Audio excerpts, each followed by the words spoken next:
Hello everyone, I am Wolfian and today we are going to solve the HackerRank problem solving section. It's on the algorithm section and the challenge is called Cells by Maths, and the description says there is a large pile of socks that must be paired by color given an array of integers representing the color of each sock. Determine how many pairs of socks with matching colors there are. So the n is the length of the array, which is convenient, and the r parameter is the array itself, and the output from the function is in a form of number since we're using TypeScript, and then there is one pair of color 1 and one color of 2. There are 3 odd socks left, one of each color. The number of pairs is 2. So we need to somehow iterate the array, and then we can store if the pair is not found yet, then we can store the value inside some form of container, and then if from the iteration if it finds the pair, then we are gonna bring out from the container, or like deleting it from the container, and then count how many pairs are there, so we can omit or leave the rest of the one that has not seen the pairs yet. So let's jump right into it by iterating only once instead of 2, because we are minimizing the processing complexity. So by declaring the light counter to find the how many pairs are there inside the array, and then using some kind of map to carry the using the cons map to carry the one that has not seen the other one yet, using the new map, and then define the key value pair.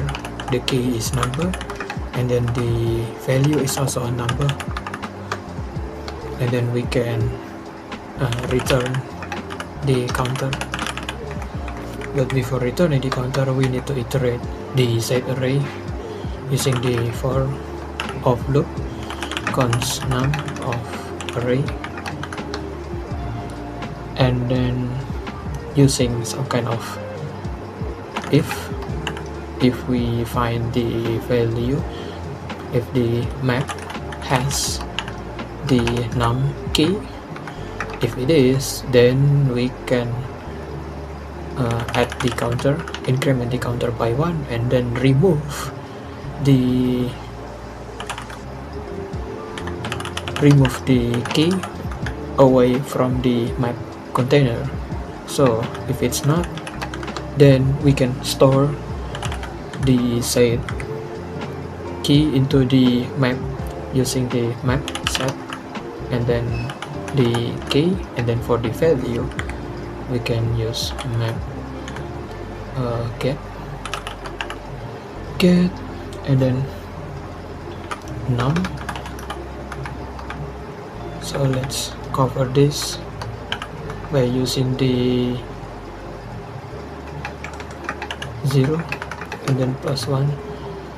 So if the value is not, we don't have to use this, because if the map has the key, then we can immediately count the counter and then delete the from the map.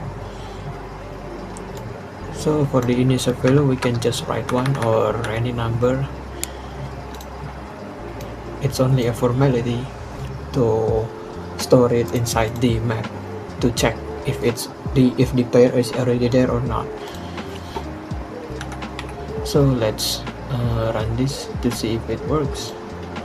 It can be optimized further by using instead of for loop, we can use the traditional for loop instead of using for off by let I and then 0 as long as I is below the n, which is the length of the array. Then we can continue iterating the array.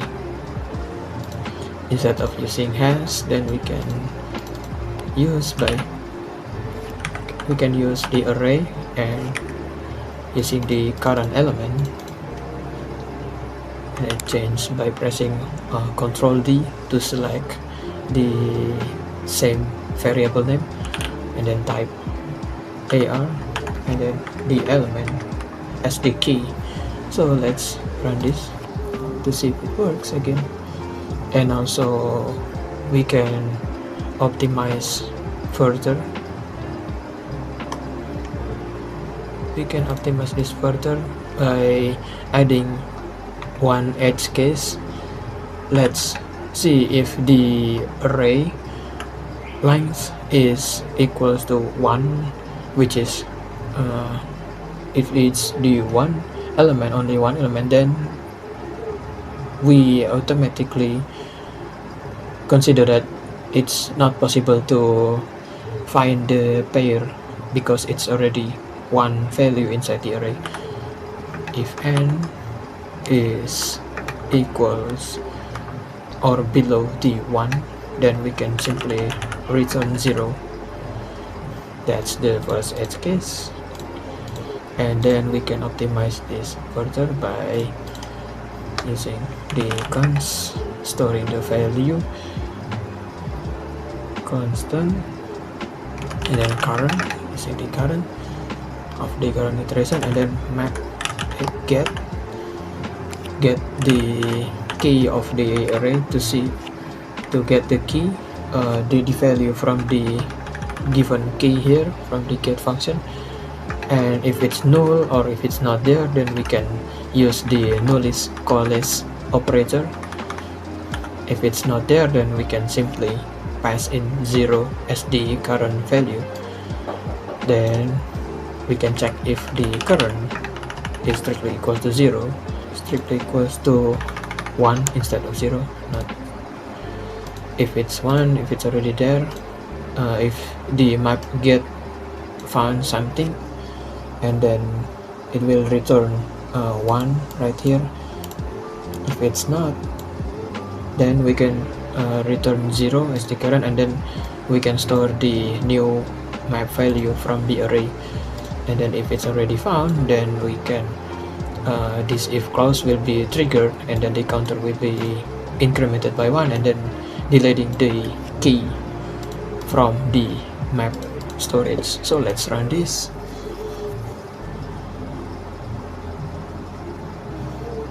Okay, so that's about it. I hope you understand this explanation.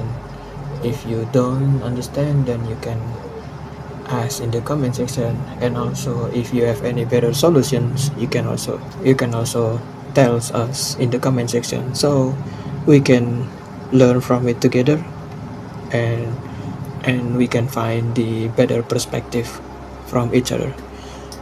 I hope you enjoy this video. I hope you have a great day, and I will see you in the next video. Goodbye.